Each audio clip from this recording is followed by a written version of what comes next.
Ladies and gentlemen, welcome back to Snyder's Inc. We are here for another reaction video. I told y'all we have a better setup by the next one. We have a better setup, alright? It's not the best looking thing again. I'm using the same camera, same microphone, but I have it where the microphone is sitting somewhere, so I don't need to have it pretty much inside of my mouth, alright?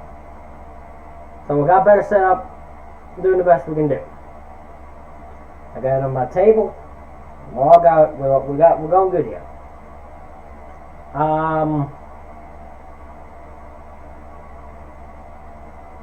What we're gonna react to right now.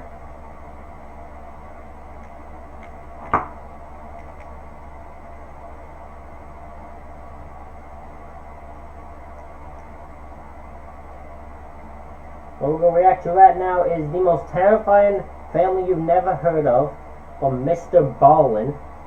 He's a YouTuber. Definitely recommend him for everybody watching this. Recommend you subscribe to him. A hell of a storyteller. A hell of a way he tells stuff. I love listening to him before I even did reactions. Some of what he's doing, and we're doing awesome reactions. You know what I'm saying? Yeah, but this is mature audiences only. So if you ain't a mature audience, you can get out of here. If you're immature, you can't be in. This ain't for you. This is for the other people. People can handle it. It's also about a cult, because I've listened to like 6 seconds of it. So I know it's about a cult, so who knows what we're digging into here. So, ladies and gentlemen, let's get into it. In 3, 2, 1. The story is about a lesser well-known cult and their heinous ritual that they admitted to performing. This episode is extremely graphic and very upsetting, so viewer discretion is advised. Viewer discretion is advised. Today's story, if you're a fan of the strange, dark, and mysterious delivered in story format, then you've come to the right place, because that's all we do. We have to do 2 or 3 times every week. So if that's of interest to you, please sneak into the like button's house and steal the glass plate inside the microwave. Also, please subscribe to our channel and turn What? on all notifications so you'll miss any of our weekly uploads. Alright, let's get into it. Okay then. Yeah, Mr. Ballen.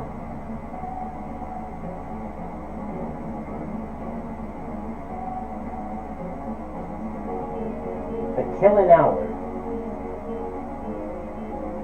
Warning, disturbing images and statements. Viewer discretion is advised. Harold Alexander, who was a young stonemason living in Hamburg, Germany, came in contact with an old man named George Green. George was the leader of a small religious group called the Rover Society. This group, which never had a large membership at any point in their short history, was rooted in the Christian faith, but their views were far more extreme than the average Christian congregation. For example, many Christians believe in the concept of self-denial, which in layman's terms means to deny oneself some personal human pleasures, like Not sponsored by Pepsi, just practices, drink it. or the overindulgence of food or drinking, and all of this is done to gain favor with God. But George and the other members of the Rover Society took this concept of self-denial to the extreme. They practiced it so aggressively and so literally that nobody in the society could really have a life of their own. All they could do to adhere to their society's very strict rules was to worship God 24/7. In addition to their very severe lifestyles, members of the Rover Society also believed that anybody outside of their small society was basically evil. So, what an interesting thought process to have. Can you imagine that as a group? You have to, like, follow these strict rules that they have in this cult to almost the point of extreme. Like, you have to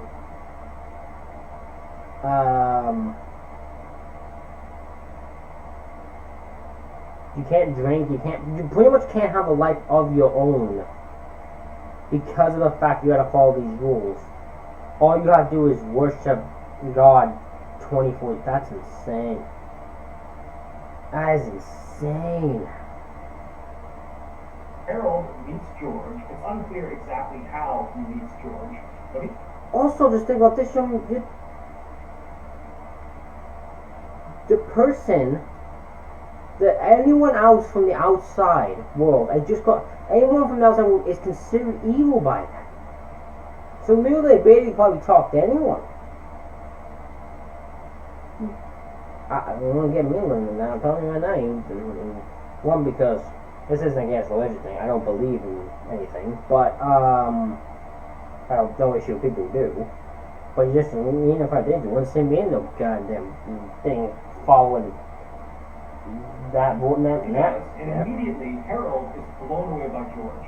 He thinks he's totally incredible, he's so charismatic, and apparently George felt equally highly about Harold. And so right away they have this friendship, they strike up, and Harold and his wife Drogma, they end up joining the Order Society, and they completely give themselves over to this very intense lifestyle, and they listen to everything George tells them to do, and then very quickly after Harold and his wife have joined this society, their leader, George, became very ill, and it became clear he was going to die soon. When George was on his deathbed, Harold went to visit him, and after speaking with him privately in his room, Harold emerges and he tells his wife that George has told him that he is going to be the next leader of the Order Society once George passes away. And so his wife accepts this, as does the rest of the society members, and then after...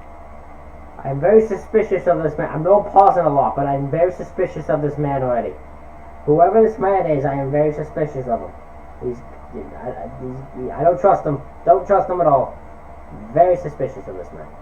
When George actually does die, everyone in the society just turns towards Harold and begins listening to him and following him. It's worth noting that we don't know for sure if George really did tell Harold that he was going to be the next leader of the Order Society, or if Harold just made that up because he knew George was going to die soon, and he could kind of get away with stealing that title. Over the next few years that Harold was in charge of the Order Society, he began introducing a new concept to the members. He would continuously tell them that they needed to be ready for when the next prophet of God returned to the earth. Harold told his members that when this happened, one, Harold would know immediately what he would tell them, and two, whatever this prophet wanted, no matter how confusing or crazy or terrible, they had to do it without question because this was God's will. In 1953, so roughly a year or two after Harold has taken over the Order Society, he and his wife, Drogma, have their second child.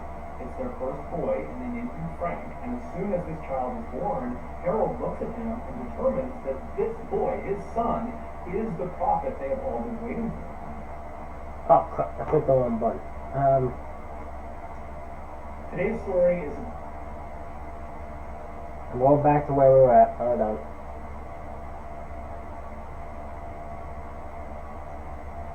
They have all been waiting for. Okay, so this is the true thing of reactions. You'll see the worst of the worst when it comes to me. But so clearly this guy has kind of just become brainwashed by his own thoughts. Like, probably a better way to describe it, but he has been able to manipulate and brainwash the rest of this cult just by saying, yeah, the guy told me to lead when he dies, even if that isn't true. He just said it. They believed him. And now they're just kind of bowing to his will and just doing whatever he says. It's insane to me that people are able to control people like this. That is insane. How are they able to do this? I don't understand it. It's insanity. It's insanity.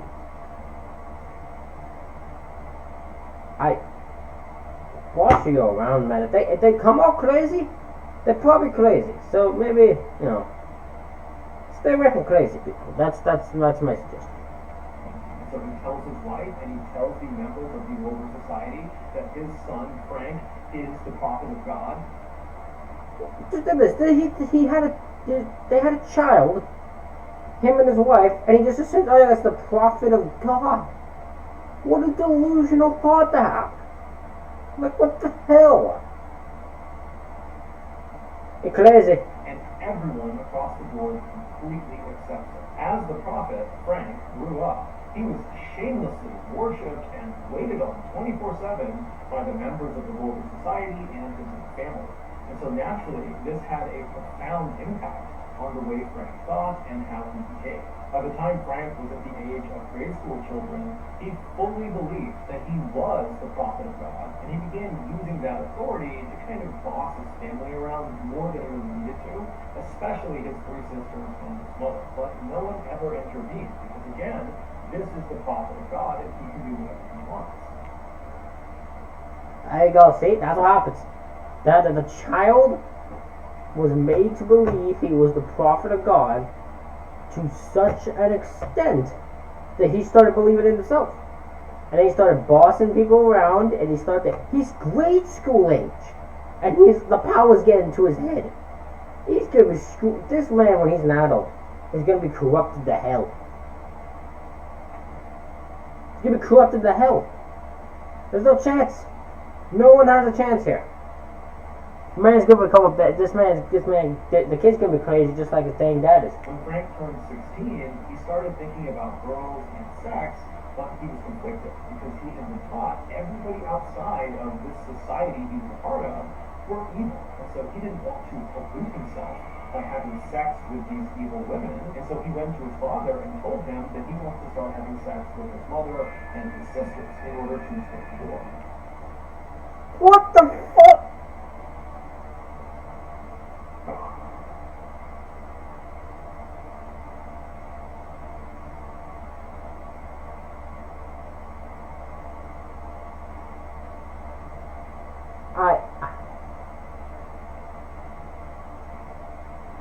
I have nothing. I have no words. I have no words to describe this. This boy is 16 years old, and because he's been taught that, everyone outside this little group is evil, he wants to have sex with his mother and his that's messed up. That's messed up. That's crossed away. That's fucked up. That's straight fucked up. Sorry, any kid watching this, but you probably shouldn't be. So, but my God, what type of screwed up mind is that? And his father, Harold, not only faced the idea, he encouraged it. And up to...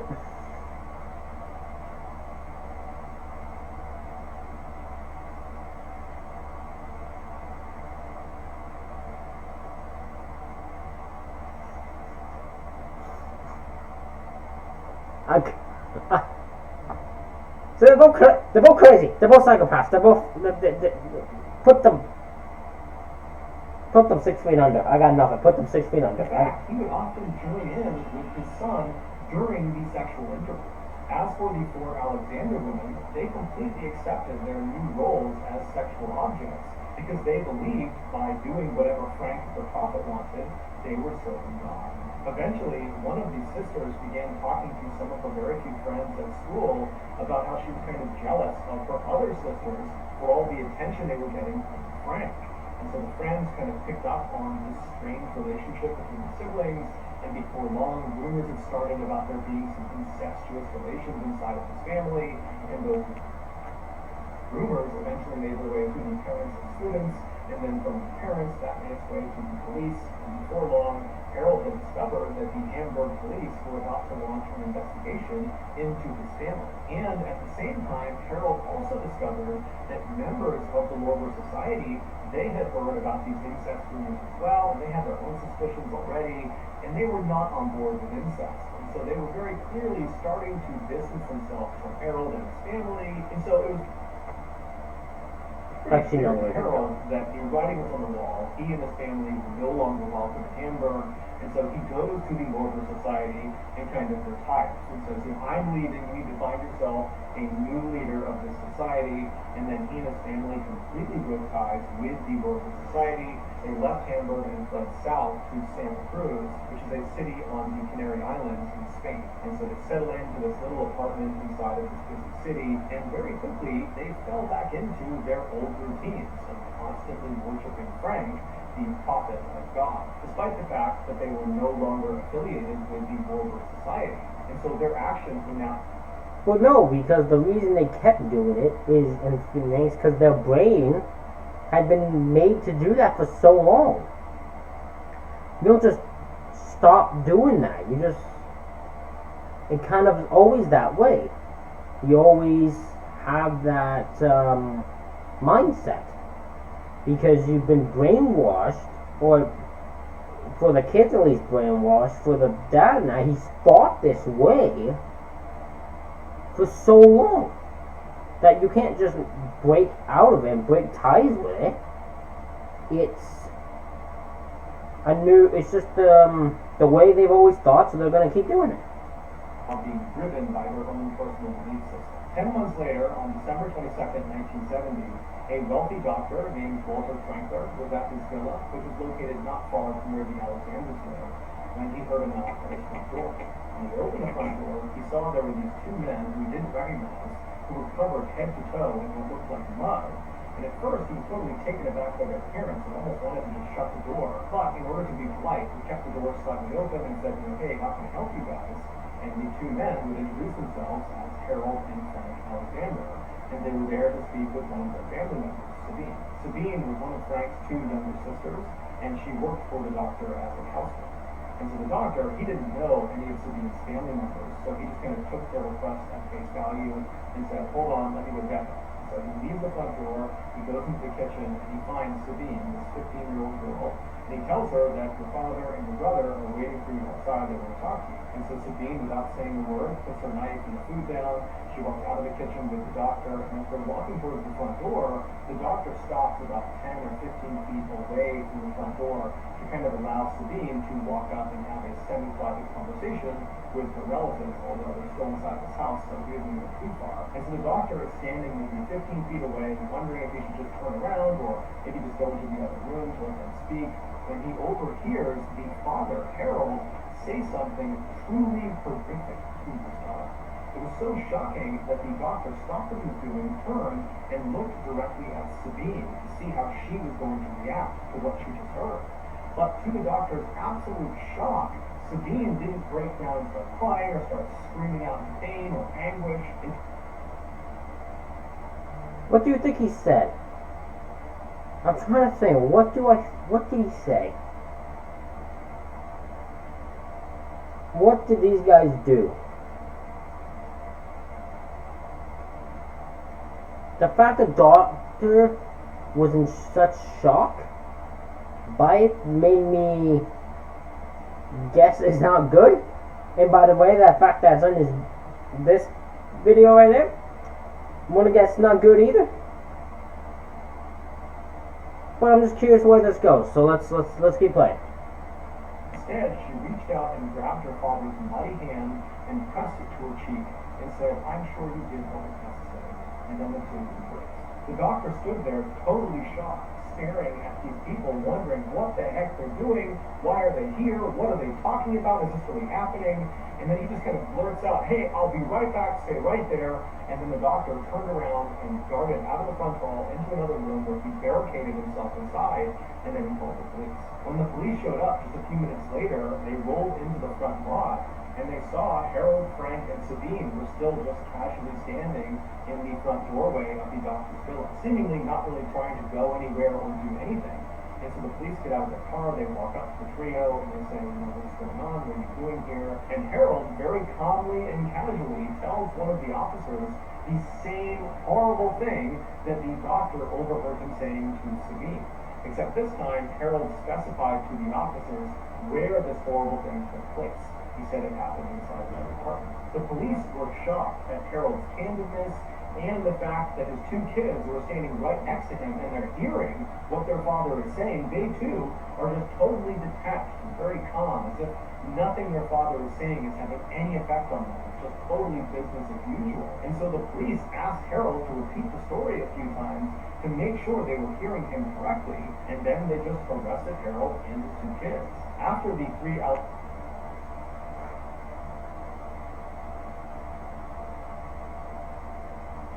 So I have a prediction. I'm not sure what it actually fully is, but I have a feeling it has to do with with the mother. I could be wrong, but that is my gut instinct. Let's find out. Alexander was brought to the police station. 3 other police officers were sent over to the Alexander's apartment in Santa Cruz to see if what Harold had said was actually true. And when these officers opened the front door to that apartment, they immediately could tell it was all true. The following is the story of what happened inside of that apartment, based on the testimony given by Frank and Harold. On December 21st, 1970, so that's one day before Frank and Harold arrived on the doorstep of the doctor's villa, the father and son were home in their apartment with the mother, Dragma, as well as 2 of the 3 sisters. It was 18-year-old Marina and 15-year-old Petra. The other sister, Sabine, she was over at the doctor's villa. She was staying with him for a couple of days while she worked there. At some point that afternoon, Dragma and Harold left the living room and went into one of the bedrooms to lie down and take a nap.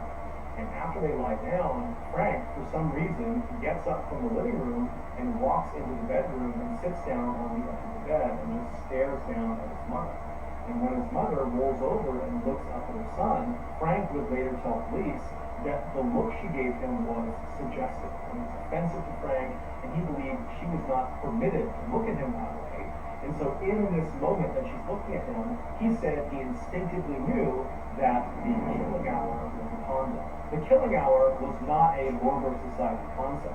It was something that Frank and most likely Harold had come up with, and the rest of the family, the mother and the 3 sisters, had totally accepted. According to Frank and Harold, women were impure, and the only way to purify them, i.e. send them to heaven and not hell, was to murder them. And so it was just...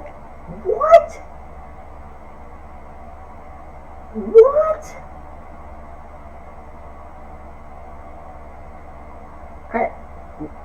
What?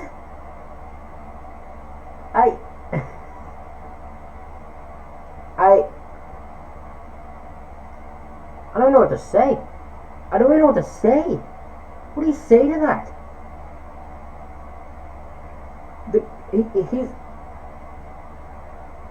They came up with this thought in their head, this mindset, this answer to their own thought, that women were not pure, and the only way to make them pure, aka to send them to heaven, was to murder them.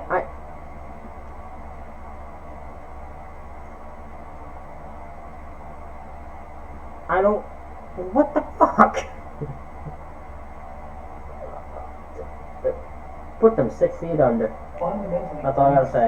In the Alexander household, that at some point, Frank was going to declare that the killing hour was upon them, and when that happened, all the women in the household were told to stop what they were doing and wait for Frank to sacrifice them. Meaning, wait for Frank to ritualistically kill them. So after Frank has seen this offensive look on his mother's face, he now feels like the killing hour is upon them, and so he literally announces it to his mother and to his father, who's right next to her, and then Frank grabs a nearby wooden coat hanger and strikes his mother on the top of her head. Now, his mother, she's heard that the killing hour is upon them, and he's starting to beat her, and so what does she do? She follows the rules. She flips herself over onto her stomach, puts her hands down by her side, and lays flat and still so Frank can more easily kill her. And so Frank begins nailing on the back of his mother's head with this wooden coat hanger, while his father, Harold, excitedly leaps out of the bed, doesn't try to stop what's going on. He runs into the living room, and he begins very enthusiastically playing the organ. An organ is like a piano that's played a lot of times inside of Christian churches. And so with all this commotion going on in the house, The other two sisters that were there, Marina and Petra, they come out of their bedrooms into the living room. They see their father playing the organ, and they look into the bedroom when they hear all this noise, and it's Frank murdering their mother. And they're looking at this happening. They're not doing anything. They're just staring at it. And then their father says to them, "The killing hour is upon us. You need to get ready." And so the girls, when they hear this, they know the rules. And so they stop watching this attack, and they make their way over to the center of the living room, and they begin to patiently wait for her. After a while, Frank stopped beating his mother, who was now unconscious or perhaps even dead, and he walked out of the bedroom into the living room, where he saw his father on the organ, and he saw his two sisters sitting on the ground. And so without any hesitation, he walks over to Marina, the older one, the 18-year-old, and he begins hitting her on the top of the head until she slouches over onto the ground motionless. And then he turns to the younger one, Petra, the 15-year-old. He does the same thing to her until she's laying on the ground motionless. After this, Frank stands up and he leaves the living room and goes into the kitchen, where he retrieves a small knife, pruning shears, and a hammer. These two are bona fide evil. There's no other way to put it. They're just pure evil. Like, who thinks like this? Who does things like this? Unless you're evil. You're purely, but not even purely, because that's their whole concept. They're just bona fide evil. The fact that people in this world exist like this is insane to me. The fact that people have this thought process is insane to me. Like, what the hell?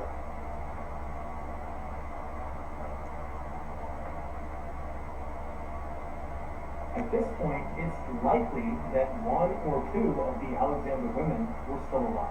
And so Frank, he comes back into the living room with these tools in hand, and with the organ blaring in the background, he begins to systematically hack off the breasts and genitals of his two sisters and his mother. And apparently this is a very slow and physically difficult task. And so he and his father Harold began switching off. One person would be in the organs, while the other was mutilating, and they would switch back and forth until all of the bending parts on these three women had been removed and nailed to the wall. The last mutilation this father and son committed was to cut the heart out of the mother, Grogma, and they wrapped it up in a cord and then nailed this cord to the wall.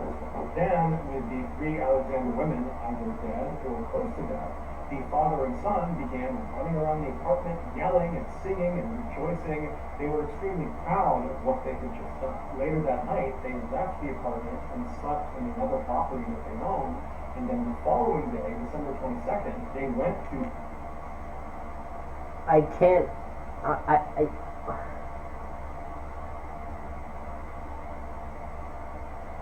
What is wrong with people? What is wrong with people? There was so much wrong with this. So much. I couldn't even tell you them all. This is a new level. A new level of ridiculousness and bullshit and there's so much wrong with this.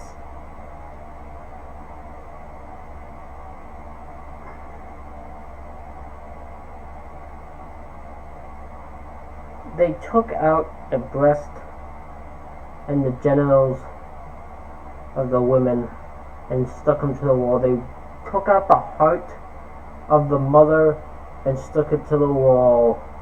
Then they started celebrating. They're fucking evil, man. The doctor's villa to tell Sabine the good news. So they knock on the door, the doctor answers, he goes back and gets Sabine. Sabine walks up, and Harold, her father, says to her, "Sabine, we wanted to tell you right away that Frank and I have just finished killing your mother and your sisters." To which Sabine walks up to him, takes her father's hand, presses it to her cheek, and says, "I'm sure you did what was necessary." This, of course, is what the doctor saw and overheard that was so horrible and prompted him to call the police. It was also the moment when he realized that was not mud all over these two men. That was their family members' blood. Psychiatrists would ultimately determine that Frank and Harold were not mentally fit to stand trial, and so they were both committed to an asylum for the criminally insane. Both men never showed any remorse or regret about what they had done. In fact, they continued to justify their actions by saying, because of them, these three women got to go to heaven. As for the one surviving daughter, Sabine, she pleaded with authorities to let her go live with her brother and her father in this asylum, but they rejected this request and sent her to live in a convent, which is a building that nuns live in, and no one really knows what happened to her after that. Shockingly, in 1990, so roughly 20 years after Frank and Harold were put into this asylum, they managed to escape, and they were never caught. To this day, their whereabouts remain unknown. So that's going to do it, guys. If you got some... What?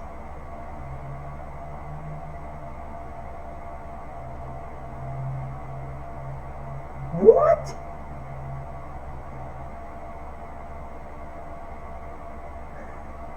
They escaped and nobody knows where they are.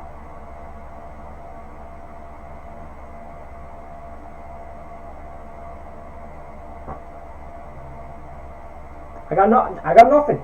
No, I got nothing. I got nothing.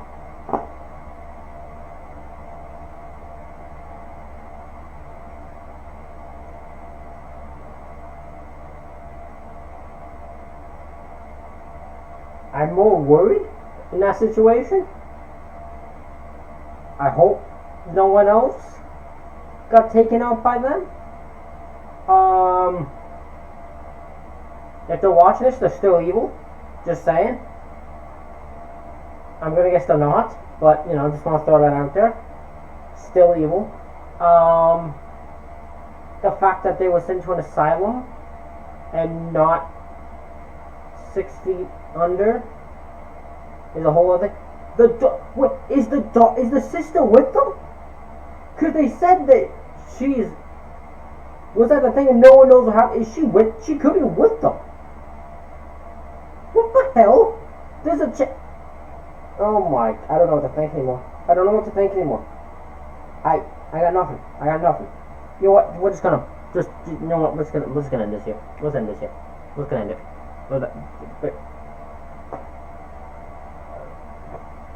Thank you for watching, everyone. I apologize for the rant thing that's going on this way. I know probably people are annoyed at how many pauses. Really don't care though. But holy crap, what a story!